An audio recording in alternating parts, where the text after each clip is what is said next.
ഞാനിപ്പോ എന്ത് പറയാനാ? അവൾ അത് അവളുടെ പെട്ടിയുടെ അകത്ത് വെച്ച് പൂട്ടിയേക്കുക. അബദ്ധത്താൽ എങ്ങനെ അറിയാതെ ആ പെട്ടിയുടെ അടുത്തേക്ക് എങ്ങനെ ഞാൻ ചെന്നാ മതി. ഈറ്റപ്പുലിയെ പോലെ അല്ലേ അവളുടെ നോട്ടം. ഈശ്വര, എനിക്കോ മറ്റോ ഇത് കിട്ടിയിരുന്നെങ്കിൽ എന്റെ ഈ പാടും ദുരിതം ഒക്കെ ഒന്ന് മാറുമായിരുന്നു. പണം ആരുടെ കിട്ടിയാലും അങ്ങനെ തന്നെ. പെൺകുട്ടികൾ വാശി പിടിച്ചാൽ അവർ ഇതും ചെയ്യും, ഇതിന്റെ അപ്പുറം ചെയ്യും. അങ്ങനെയാ അവരുടെ സൃഷ്ടി. നിങ്ങൾ എന്താ പറയുന്നത് രാഘവന്നേരെ? പണത്തിന് വേണ്ടി എന്ത് വൃത്തികേടും ചെയ്യുന്ന ലോകത്തിലല്ലേ നമ്മൾ ജീവിക്കുന്നത്? പണം കണ്ടാൽ മനുഷ്യൻ മറക്കാൻ പാടില്ലാത്തത് മറക്കും, ചെയ്യാൻ പാടില്ലാത്തത് ചെയ്യും. ഇവൻ എവിടെ ആയിരുന്നത് ഇത്രയും നേരം? ഇവനെ ചെളിവെള്ളത്തിൽ കളിക്കുകയായിരുന്നു അച്ഛാ. മോളെ രാധേ, നീ ആ പണം എടുത്ത് അച്ഛന് കൊടുക്ക്. അച്ഛന് ഈ വീടൊക്കെ നന്നാക്കട്ടെ. അത് എത്ര പറഞ്ഞാലും അവളുടെ ചെവി കയറൂല. അല്ലെങ്കിൽ നിന്റെ ഈ വാശിക്ക് എന്താ ഒരർത്ഥം? ആ അർത്ഥം നോക്കി നിങ്ങൾ ആരും ബുദ്ധിമുട്ടണ്ട. അങ്ങനെയൊന്നും ഇവിടെ കിട്ടിയിട്ടില്ല നിങ്ങൾ എല്ലാം വിചാരിച്ചാ മതി. അതെങ്ങനെയാണ് വിചാരിക്കുക? പണം ഇവിടെ ഇരിപ്പുണ്ടെന്നുള്ള ഒരു സത്യമല്ലേ? വയറ് വിശക്കുന്ന അവസരം ചോറുണ്ടോ എന്ന് വിചാരിച്ചാൽ മതിയോ? വിശപ്പ് കേടുവോ? അങ്ങനെ ഒരു 4 ചോദ്യം കൂടി ചോദിക്കും ചേട്ടാ. 4 അല്ല 4000 ചോദിച്ചാലും ഈ രാത്രി അത് തൊടില്ല. ഇത്രയല്ലേ നിങ്ങൾക്ക് അറിയേണ്ടതുള്ളൂ. അപ്പൊ നിങ്ങൾക്ക് എല്ലാവർക്കും ബോധ്യമായല്ലോ. എന്നാൽ എങ്ങനെയുണ്ട് ഒരു പിടിവാശി? പത്മനാഭ, അവിടെ ഒരു ഇരിപ്പ് കണ്ടില്ലേ? ആ തെണ്ടി ഡ്രൈവർ ആയിരിക്കും അവിടെ മനസ്സിൽ. അവിടെ ദുഷന്തൻ. ഓ, ലോകം മറന്നുള്ള ഒരു ഇരിപ്പ്. ശകുന്തളെ, എടി ശകുന്തളെ, അവളുടെ ഒരു ദുഷ്യന്തൻ. നീ ആരെ വിചാരിക്കുന്നു? അവൻ നിന്നെ മറന്നുപോട്ടെ. ചേട്ടാ, അയ്യോ, അങ്ങനെ ശപിക്കല്ലേ. ആ ശരിക്കും അവളുടെ ഒരു പ്രേമം. ശകുന്തളെ, ഈ ശാപം സാരമില്ല. വല്ല അടയാളവും കാണിച്ചു കൊടുത്താ നിനക്ക് രക്ഷപ്പെടാം. അവളെ ഞാൻ രക്ഷിച്ചോളാം. നീ നിന്നെ രക്ഷിക്കാൻ നോക്ക്. ആ ചന്ദ്രൻ എന്ന് പറയുന്നവൻ വീണ്ടും വല്ലപ്പോഴും ഈ വഴി വന്നാൽ അവൾ ആ പണപ്പെട്ടി അവന്റെ മുഖത്തേക്ക് വലിച്ചെറിയും. രാധയെ നിനക്ക് കല്യാണം കഴിക്കണമെന്നുണ്ടെങ്കിൽ അതിനുണ്ടായിക്കോ. രൂപ 10,000 ഉണ്ടെന്നാ കേൾവി. ആ പെട്ടി കണ്ട ആരും നുണച്ചിറക്കണ്ട. അത് കിട്ടാൻ പോണില്ല. ദൈവം തമ്പുരാമെന്ന് പറഞ്ഞാലും അവൾ അതിൽ നിന്ന് 1 പൈസ എടുക്കില്ല. ഉണ്ടായി. നിന്നോട് ആരെങ്കിലും ചോദിച്ചോ? ഈ നാണുക്കുട്ടൻ വഴി മുടക്കില്ലായിരുന്നെങ്കിൽ ഞാൻ അവളെ കെട്ടുമായിരുന്നു. അവള് കാത്തിരിക്കുക. ചേട്ടനങ്ങിയല്ലേ? നിന്റെ ചേട്ടനായി പോയ നല്ലൊരു കുറവേ ഇരിക്കുള്ളൂ, അല്ലാതെ യാതൊരു യോഗ്യത കുറവില്ല. എടോ, താനെന്തൊന്നും ആലോചിക്കുന്നേ? ഞാൻ പറഞ്ഞുതരാം. ഈ തന്തയെ ഈ കാര്യത്തിൽ തൊട്ടു തൊടിക്കരുത്. നേരെ അമ്മയുടെ അടുത്ത് പോയി കാര്യം പറയണം. കാര്യം നടക്കും. പോകണം. വൈകിട്ട് കാണാം. ഡേ, ഇന്ന് TV-യിൽ ഒരു പാർട്ടി വന്നിട്ടുണ്ട്. രാത്രിയിൽ ഞാൻ അവരേക്കും കൂട്ടിക്കൊണ്ടുവരും. ചേട്ടാ, ഇനിയും എന്നോട് ഇതിന് പറയരുത്. എനിക്കിനി വയ്യ.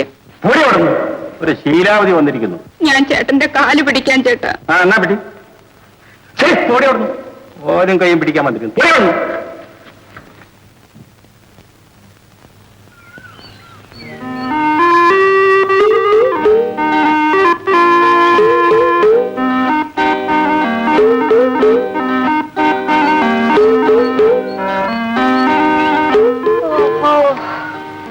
ദുഷന്തം പോയ സങ്കടമായിരിക്കും.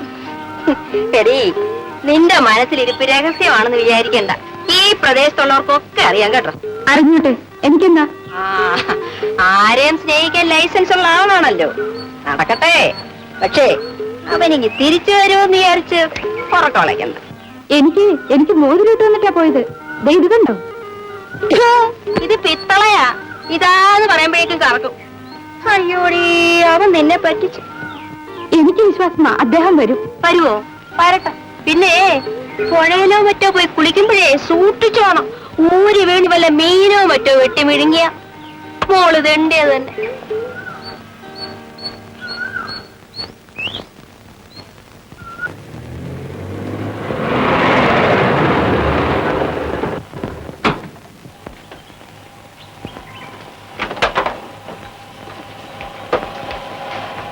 കൊച്ചക്കന്റെ അമ്മയാണ്.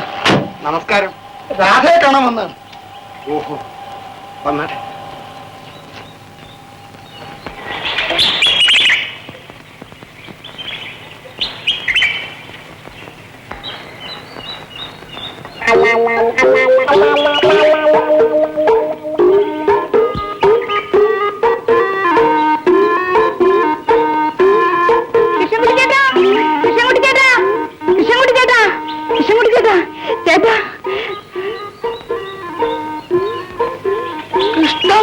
ചേട്ടനോ?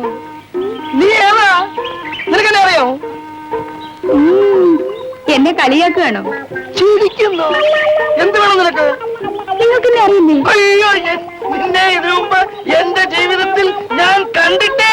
ചേട്ടാ, പെണ്ണെ, മാന്യന്മാരെ അവമാനിക്കരുത് കേട്ടോ. നിങ്ങൾ മുമ്പ് ഇവിടെ വന്നതും എന്നെ സ്നേഹിച്ചതും ഓർമ്മയില്ലേ?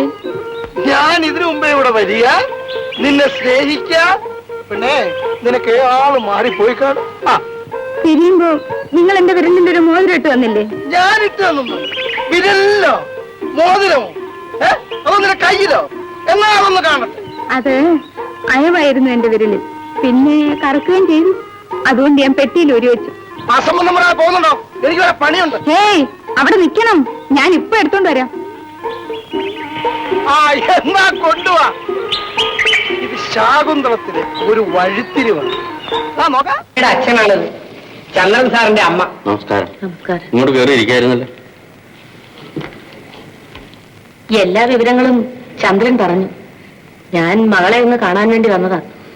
അവളെ കണ്ടതുകൊണ്ട്. എന്നാലും ഞാൻ അവളോടൊന്ന് സംസാരിച്ചു നോക്കട്ടെ. ഓ, അവളകത്തുണ്ട്.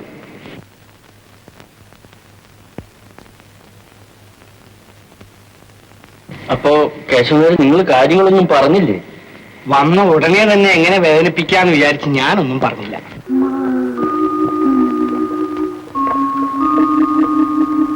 ഞാൻ ചന്ദ്രന്റെ അമ്മയാണ്.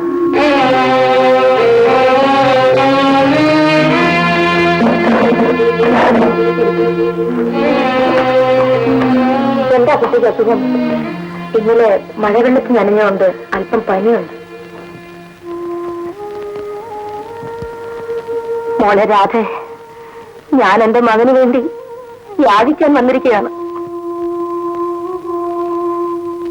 അവന്റെ അച്ഛൻ ഒരുപാട് പണം സമ്പാദിച്ചു വെച്ചിട്ടുണ്ട്. മനസമാധാനം മാത്രം അച്ഛൻ മകന് കൊടുത്തില്ല. അതിവിടെയാണെന്ന് അറിഞ്ഞുകൊണ്ടാണ് ഞാൻ ഇങ്ങോട്ട് വന്നത്. പണക്കാരനാണെങ്കിലും പാവപ്പെട്ടവന്റെ മനസ്സവന്റേത്. മോളെ, എന്റെ മുഖത്തേക്ക് നോക്കും മോളെ. ഞാൻ ചോദിക്കുന്നത് എന്റെ മകന്റെ ജീവിതമാണ്, എന്റെ ജീവിതമാണ്. പറയും മോനെ, സമ്മതിക്കും മോനെ. ഇനി പറഞ്ഞിട്ടൊന്നും കാര്യമില്ല. എന്റെ മോനുമായിട്ട് ഇവിടെ കല്യാണ കാര്യം ഇവിടെ അച്ഛനും ഞങ്ങളുമായിട്ട് പറഞ്ഞ് തീരുമാനിച്ചു ചെയ്തിരിക്കുക. നേരാണോ മോളെ? അതെ, വേണമെങ്കിൽ അവിടെ അച്ഛനോട് തന്നെ ചോദിച്ചു നോക്കും. നിൽക്കൂ.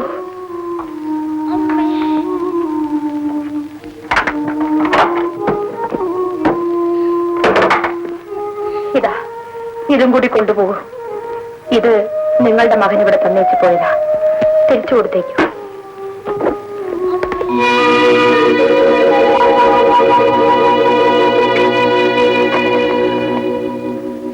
എന്റെ മോൻ തന്നതല്ലേ, ഞാനിത് കൊണ്ടുപോവില്ല.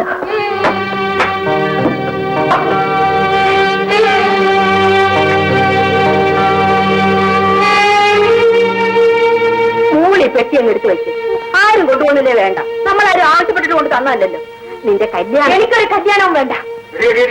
നിന്റെ നാവിയാനരികളെ എന്ത് വന്നാലും നീ സമ്മതിക്കത്തില്ല. അപ്പൊ പിന്നെ ഞങ്ങൾ തീരുമാനിച്ചിരിക്കും. എന്റെ ഇഷ്ടം ചോദിച്ചില്ല. ഇല്ല, ചോദിക്കത്തുമില്ല. ഞങ്ങൾ നടത്താൻ പോവുക. നിങ്ങൾക്ക് എല്ലാവർക്കും കൂടി എന്നെ അങ്ങ് കൊന്നു കളഞ്ഞൂടെ? ചേട്ടനെ ഈ പെട്ടി അങ്ങ് എടുത്തു വെച്ചു.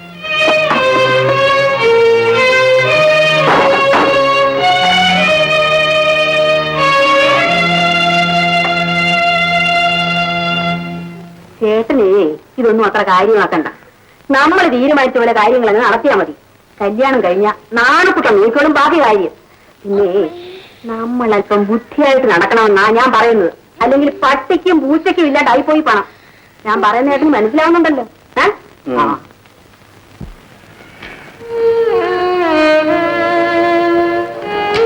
അമ്മേ, അമ്മ എവിടെ പോയിരുന്നു? ഞാനേ കോവിലകത്ത് ഭഗവതി ക്ഷേത്രം വരെ ഒരു വഴിപാടിന് വേണ്ടി.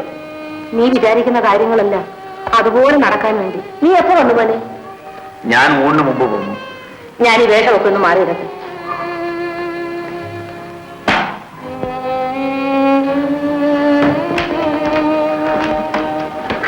കൃഷ്ണൻകുട്ടി,